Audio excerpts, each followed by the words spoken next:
Any Nostr users out there?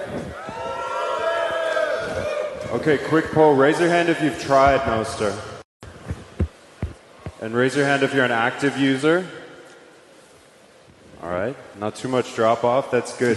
By the end of this session, I'd like to convince all of you, as Bitcoiners and cypherpunks, to try it. So, let's chat. Marty, Will, would you like to introduce yourselves? Sure. So I used to work on Bitcoin back from 2009 to 2011 with Satoshi, or maybe it was Peter Todd, who knows. And now I'm working on something similar, but a bit different, which is Nostr. So I'm doing my own Nostr client, Iris, and a couple other Nostr projects. Hey, I'm Will. I used to work on Bitcoin Core. I used to work on Core Lightning. But now I'm working on Nostr, which is this weird new social media thing that's decentralized. Okay, so Will, one more quick poll. Is there anyone here who hasn't heard of Nostr? Okay, interesting. That's good. We were talking backstage about the marketing problem, not on the platform itself, but with Nostr as a protocol. How do we get it out to normal, average, non-technical users that are basically trapped on centralized social media today? Yeah, it's an interesting problem because it seems like there's so many choices for social media these days. You know, you have X, you have like Threads, you have Mastodon, Instagram in some sense. So, marketing Nostr has been one of these difficult things. A lot of people don't really feel the need for like a censorship-resistant, social media app. A lot of time people just are just reading things or just posting maybe pretty infrequently. So I think we have a huge marketing issue that we need to figure out is like, what is going to draw people into this platform? Like, why are they going to use it? And I think maybe Zaps has always been that one thing where we stand out, where you can actually make money on this platform through Bitcoin. So I think maybe that's one route, but I don't know what you think. I guess one simple trick is just the share button. You can share stuff from Nostr to people on other platforms. Maybe you could do cross-posting more easily. Yeah. Then you just keep them engaged with push notifications or something. So we've got great content incentivized by value for value rather than virtue signaling. So you have economic signal through the Lightning Network, through Cashew. What do you see the future of microtransactions on the Nostr protocol? What does that look like? How does that scale? Yeah, I always give the story. Before I created the Zaps spec, I was like a little Lightning node operator, and I'm running my node. I'd get maybe like 10, payments on my node a month. But ever since we launched the Zaps spec, now my node has over 200,000 paid invoices, and those are all basically from Zaps. And I was able to earn probably close to a Bitcoin just in pure Zaps. So if a weird nerd from Canada can get a Bitcoin from Zaps, imagine if you're an influencer with 20 million followers. Once we get to a certain scale, it could be potentially very eye-opening for people. And we just need to hit that level. We just haven't seen it yet. And do you think the future of this lies wholly in Lightning? Or are we going to have to look to other solutions? Not necessarily. I've been looking at Arc recently, and it has a lot of interesting properties which benefit Nostr users. Very easy, no inbound liquidity requirements.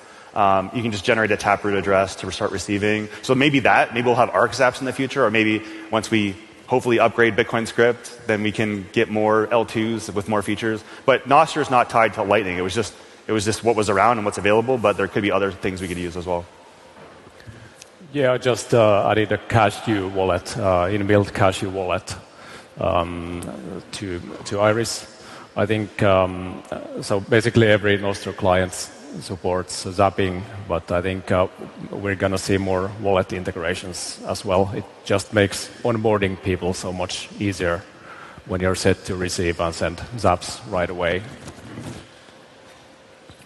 So do you see any other parallels from your early Bitcoin development with the way Nostr is growing now?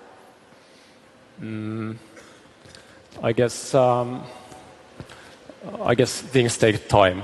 That's a lesson we can learn.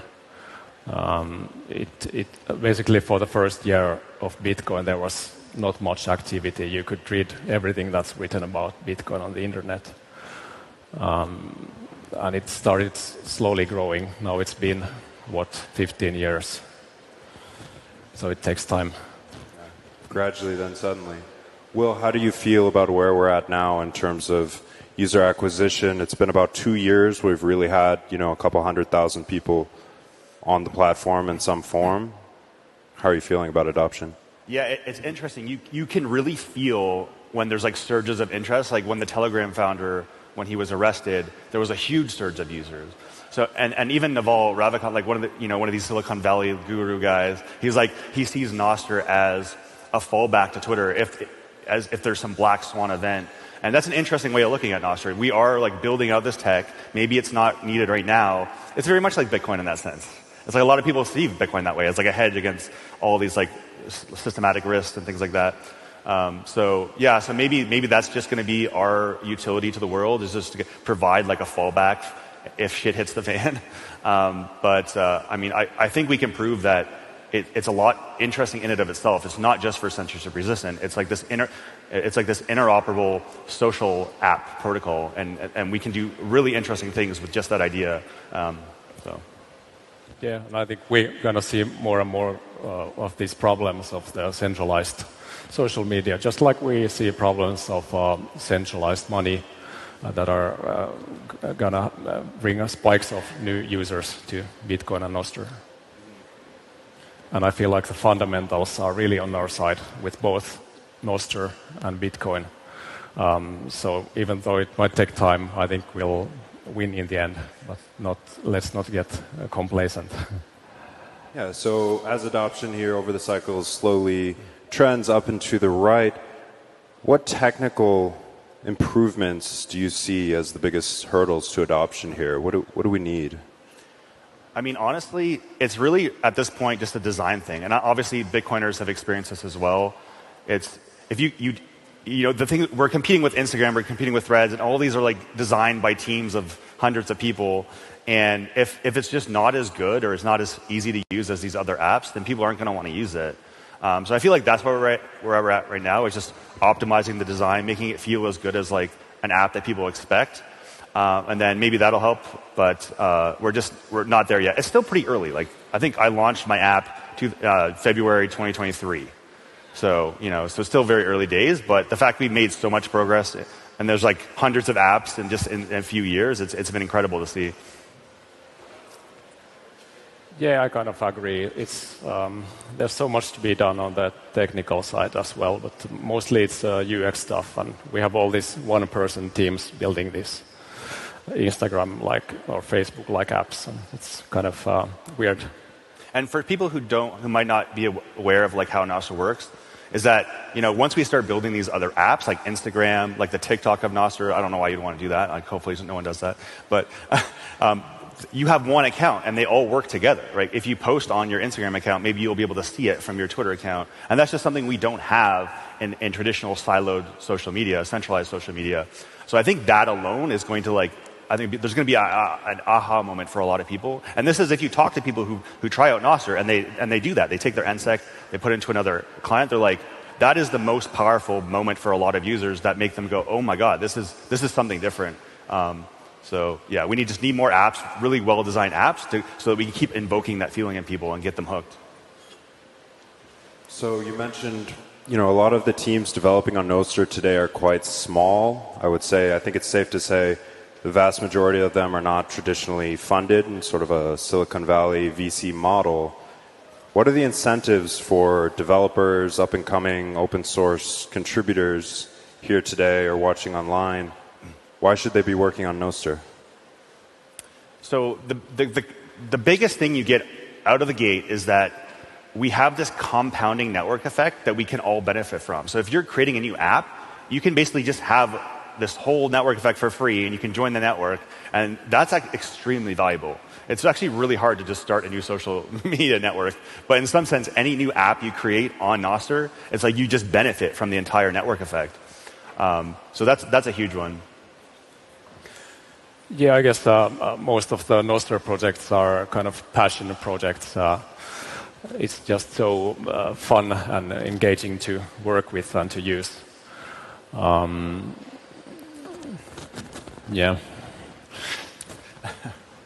I'm curious how, as we scale, handling relays as a user or a non-technical user can be a little bit complicated.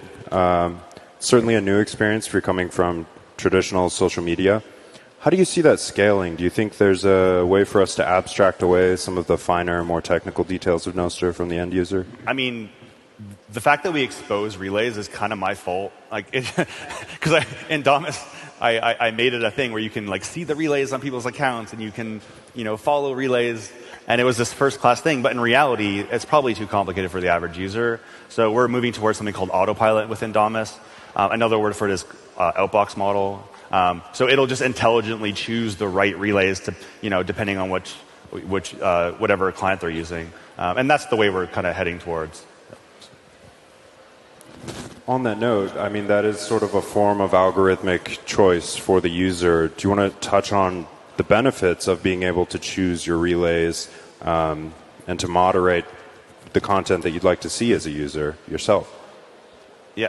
I mean, my initial thinking was, wouldn't it be so cool if you could just have your own private Twitter for let's say, for your organization, for your company? So the idea is that you would maybe even just add one relay, which is your internal company relay, and all of a sudden you have all these social media tools, like your Instagram client, your Slack client, your Twitter client, but they're all internal just to your one organization. So these two models where you're manually selecting the relays is really useful for that one use case, which I still want to explore. One thing we're looking at in Damus in the future is a Damus work suite, or maybe that would be kind of useful for a lot of companies. So just the flexibility of the protocol allows us to explore lots of different ways of doing these things. So we've suffered some pretty interesting spam attacks in the past, for better or worse, and also quite recently. I'm wondering, how do you mitigate that as a client developer? To me, Web of Trust or social graph seems like the only really viable solution in a decentralized system. Maybe complemented with Zaps. So if no one is following you yet, you can zap people to get noticed. But I guess that's a problem for many people. You should have a consensus of the network, like on Bitcoin, and everyone sees the same stuff. But I don't think that's technically feasible or even desirable from the user perspective, that everyone needs to see the same stuff. I mean, that's an interesting problem that we have in Nostr. Bitcoin has the benefit where they have proof of work, and you have to spend a certain amount of CPU and a certain amount of fees to get in the block. So it has an inherent spam resistance. I mean, they still get spammed by all the nonsense that people put in the blocks, but it's still you make them pay. And we don't really have a way to make people pay, because we're trying to build an open network. We're trying to build a town square in a protocol. So unfortunately, that just, for now, it requires us to keep it open, and that means we're open to attack a lot of the times. So Web of Trust is a big one. So Web of Trust is basically, everyone you follow. A good example of this, let's say I only want to see the post from my 6 friends. If you set up a subscription on your client, you will only ever see the notes from those people, and that's fine. The issue is when people want to inject stuff into your threads, or when people want to inject stuff into your notifications, we still have to deal with people potentially injecting spam. So I think what we're heading toward in Damus is a multifaceted approach, where it's maybe you take the fact that these people have been zapping me, I'm going to increase their score. And I interact with these people, so I'm going to increase that score. But it's going to be a dynamic algorithm that's going to continually evolve. But yeah, spam is annoying and it sucks. So what's that feedback loop like? You give more tools to the users. How do you know if it's too much, if it's overwhelming, or if perhaps the right tools aren't there yet? Are you getting direct feedback on the protocol? Yeah, I mean, ideally the user wouldn't have to think about any of this. It should just we should just detect what works best and just do it automatically, like the whole autopilot idea. Because like the minute you start giving users knobs to tinker with, and you have to like tinker this knob to like make sure things work, it's a terrible user experience. So ideally, yeah, we can just solve all these things automatically somehow, but it's a hard problem. Yeah, I agree. I try to hide all the difficult stuff deep down in the settings, so and try to avoid any concept that might be unfamiliar to user. Even trying to hide public keys, I don't want to show any public keys or stuff like that. I even have like, if we don't have someone's name on Iris, we show a generated animal name with adjective instead, stuff like that.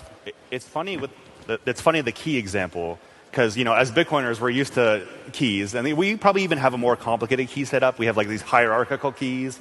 And it's like, but with Nostr, we just have, like, a private key and a public key. But I still get, like, every day, I get, like, an email from a user, like, why can't I do a post? Because they've logged in with their pub key, and they don't realize that's a read-only mode. Oh, but that's pretty cool, by the way. If you don't know, if you put anyone's pub key into a client, and most Nostr clients, you can actually see Nostr from their perspective. So that's one of the advantages of that. But it is an issue. We see users struggle with this all the time, which is funny. And that's an interesting segue into the issue of privacy. So you can also see who people have been DMing. So how do you handle privacy? How do you protect the privacy of Nostr users? I think Marty's been working on something. Yeah, so currently, like the default Nostr DMs are pretty horrible, so you can see when and who people are messaging to. There are different solutions. Actually, I just published, I've been coding all morning, so I'm still a bit dizzy. So I published this signal encryption like double ratchet thing. So even if your main Nostr key is compromised, your message history and future messages will be safe because it generates new key pairs for the purpose of messaging. So you can try it out on iris.to, iris.to. You can generate invite links that you can send your friends and onboard them to Nostr so they can message you right away. Yeah, sometimes people forget is that Nostr is a very flexible protocol. You can extend it, you can add to it. I think when I showed up, there was no reactions, there was no reposts, there was no zaps. And I'm like, okay, I'll just create a new node type for likes, and I'll create a new node type for reposts. And there's no reason we can't do the same thing. Like, there's no reason why we couldn't implement Signal, the same technology and Signal on top of the Nostr protocol. And this is kind of what we're actively doing right now. Like, this is what Marty's working on. We have another thing called the MLS spec that Jeff Gardner's working on for like larger encrypted group chats. So we're eventually going to have like Telegram on Nostr. We're going to have Signal on Nostr. A lot of people just assume like, oh, DMs suck on Nostr. It's just, well, we just haven't put a lot of effort into it. But there's no reason why we can't do it.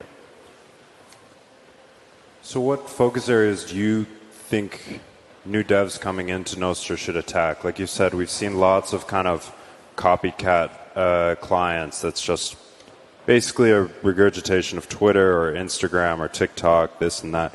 What would you like to see? Like, what's the nerdy, cool possibilities that we don't have yet? I don't know. There's a few marketplaces, but that's an interesting use case. That's also where money is to be made. Like app developers can take a cut of each transaction that happens. Same, I guess, for social media. You could take a cut of every zap or so. I mean, there's some like really, because everyone's thinking in terms of social media. We even call it a social app protocol and things like that.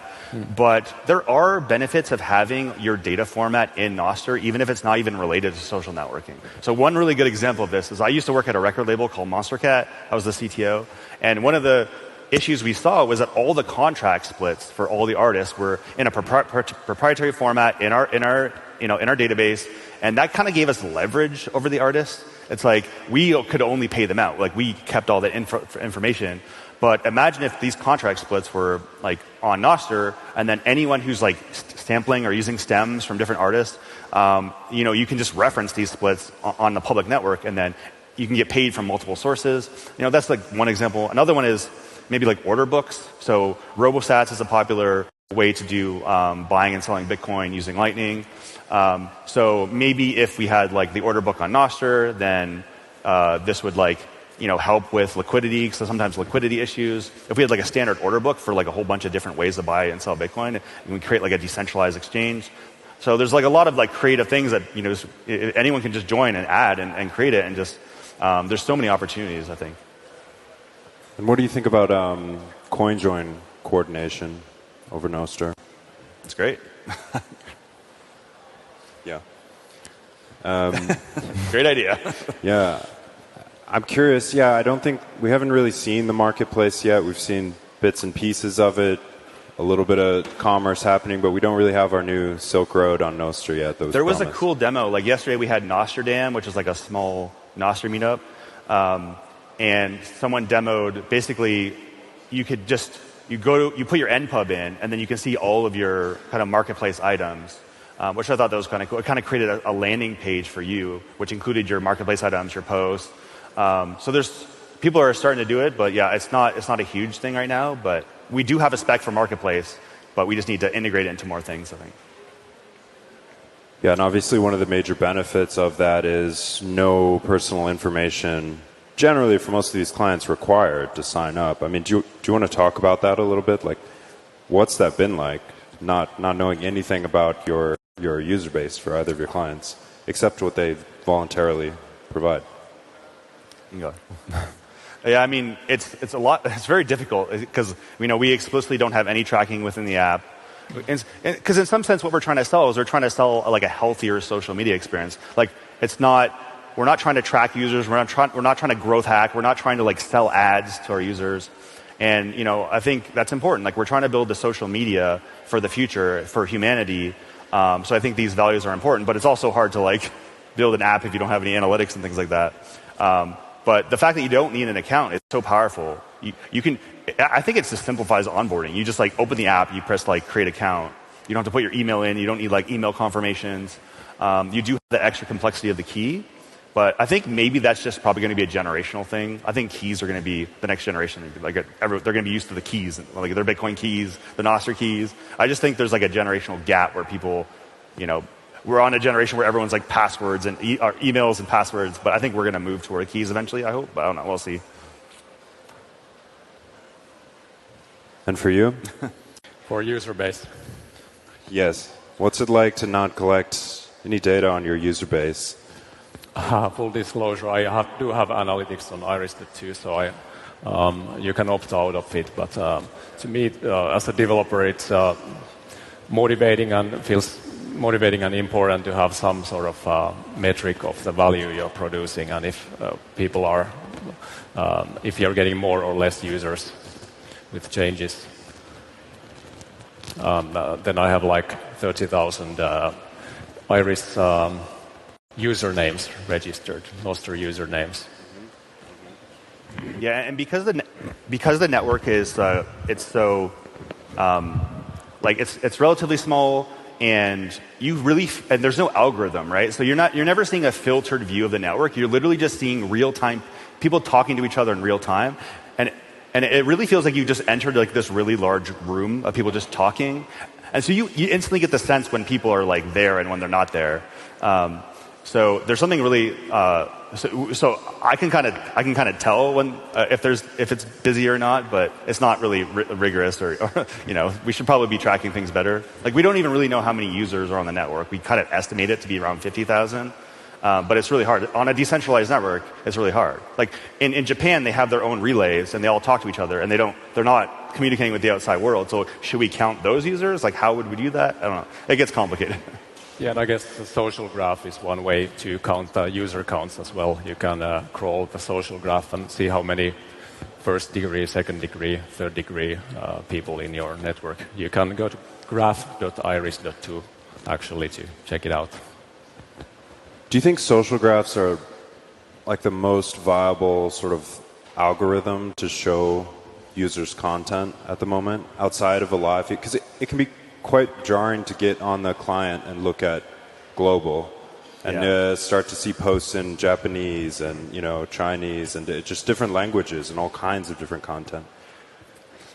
Yeah, I guess we're gonna need other algorithms as well, but it helps filter out the unwanted stuff.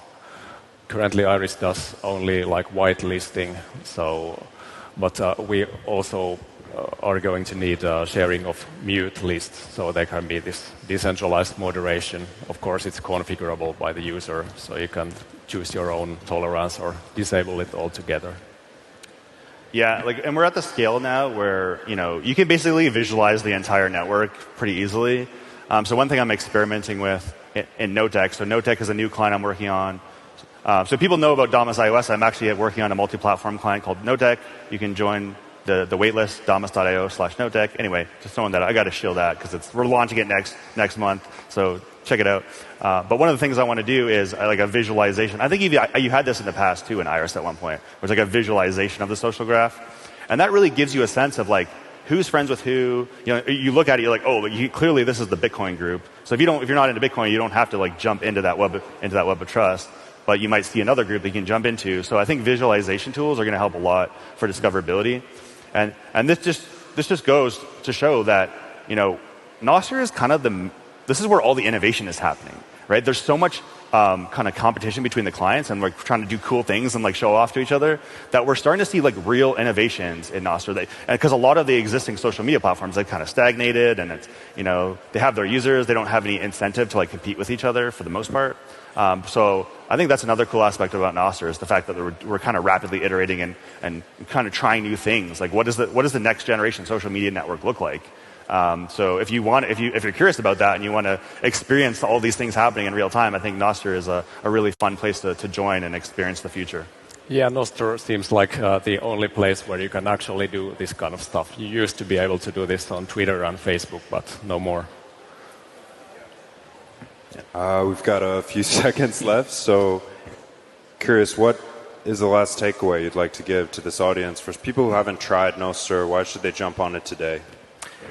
So if you've never tried Nostr is like one of the few places online where you can truly own your identity, you can truly own your entire social graph, and no one can censor you, no one can deplatform you, and that is a powerful thing that that should be a right that everyone should have, and I think that's the most important part about Nostr. Yeah, it's the Bitcoin of social apps. Yeah, there we go. Everyone, please go, and if you haven't, try Damus on iPhone, damus.io, iris.to. Thank you, on desktop. Give it a shot. Takes a couple of seconds. No personal information required. It is the Bitcoin cypherpunk things to do, and you can get paid for the content you post. It's amazing. Thank you. There you go.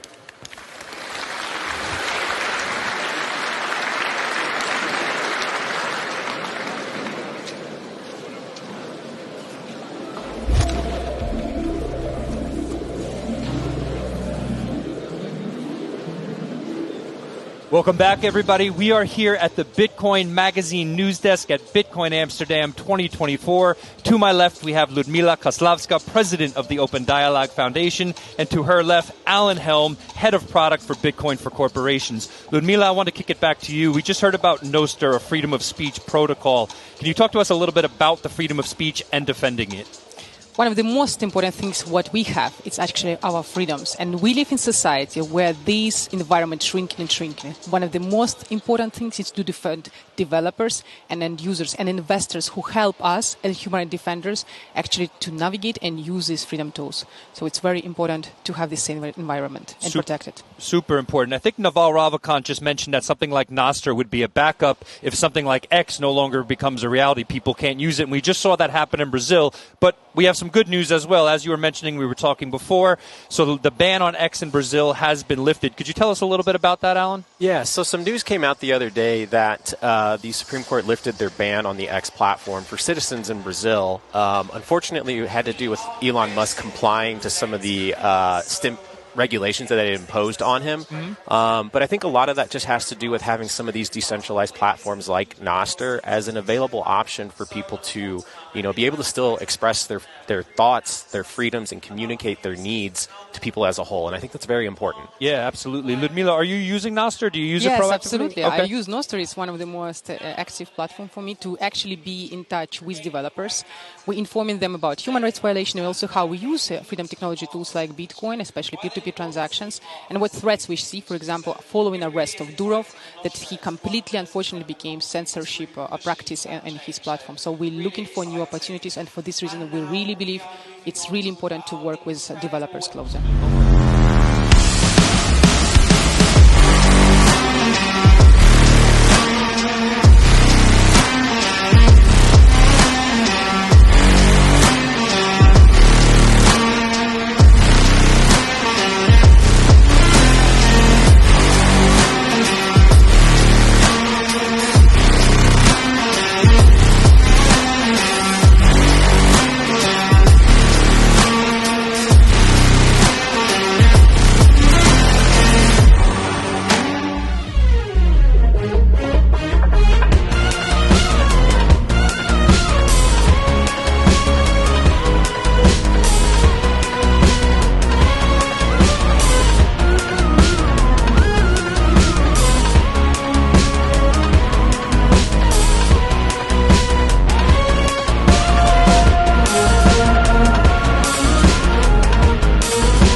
Is your company ready for the next evolution in financial strategy?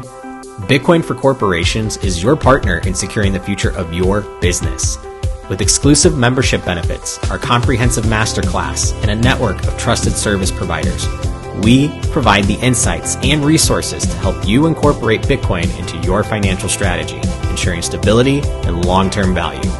Strengthen your business. Innovate with confidence. Bitcoin for Corporations, protecting your treasury and positioning you for the future.